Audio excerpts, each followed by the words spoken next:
Hello and welcome to Rogue Transmission Rust changes. So there have been 2 patches to Rogue Transmission on the CTE servers, and I'm going to go through the MCOM changes, the vehicle changes, and what has happened to things like combat areas and spawn points. So first up we have base 1, and A is still in the same place. It's on this little raised platform here, and the main thing you'll notice at base 1 is the lack of vehicles. There's only an attacker infantry fighting vehicle and 2 attacker ATVs.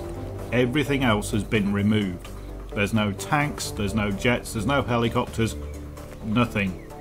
So like on the other maps they've updated, we're seeing a move away from vehicles and to Rush being a pure infantry mode. Well, not a pure mode, but a mostly infantry mode. B has been moved up to these containers here. So it's got quite a lot of cover and it's been moved closer towards the attackers. It's quite easy to defend once you've got it armed. There have been a few minor changes to the size of the combat area and the spawn points, but nothing that you'd really notice.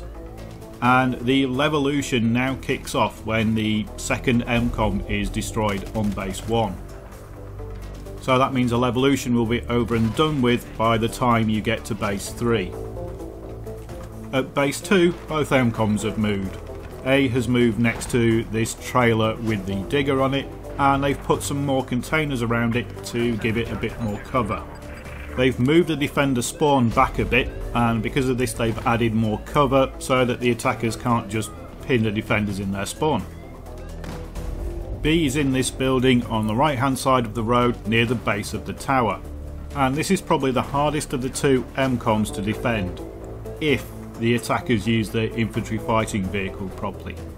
There's a lot of open ground to cover to actually get to that MCOM, but the infantry fighting vehicle can of course spawn people back there, and as you can see the combat area has been extended so the attackers can now get round the back and do a bit of flanking, although you can't go too far back.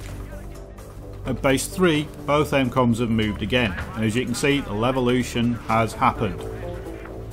So behind this wall we have the first of the MCOMs, which is B, and they've added some cover around this, and they've added some cover around the spawns because they've moved those. A is over here, and again they've added some more cover. This is probably the best fight on the map because there's cover, there's different elevations, you can drop down on people, you can snipe from up above through the gaps in the dome. It's a very good combat area, and the MCOMs are pretty well placed, so I enjoy this one quite a bit. At base 4 both MCOMs have moved.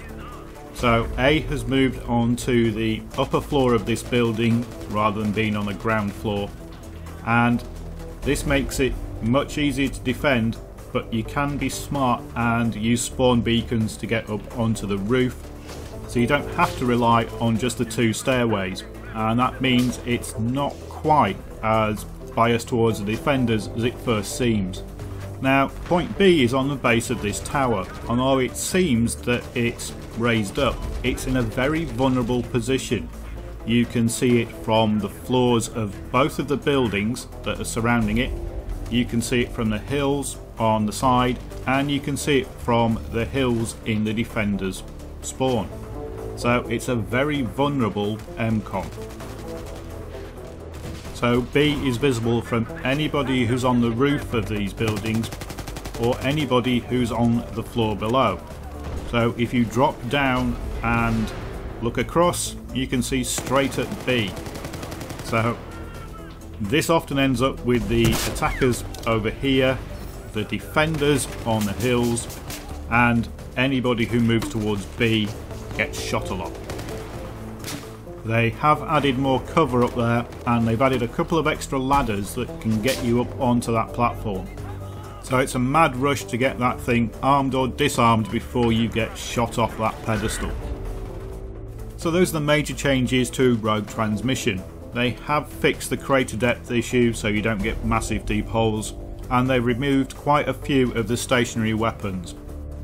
I have to say they've done a really good job with Rogue Transmission. the changes they made to Rush on this map are really good, and it's a fun, enjoyable map. By removing most of the vehicles and making it an infantry map, it works really well. In my opinion, this is the best Rush map in Battlefield 4. It's been stripped back to basics and they just let the infantry fight it out.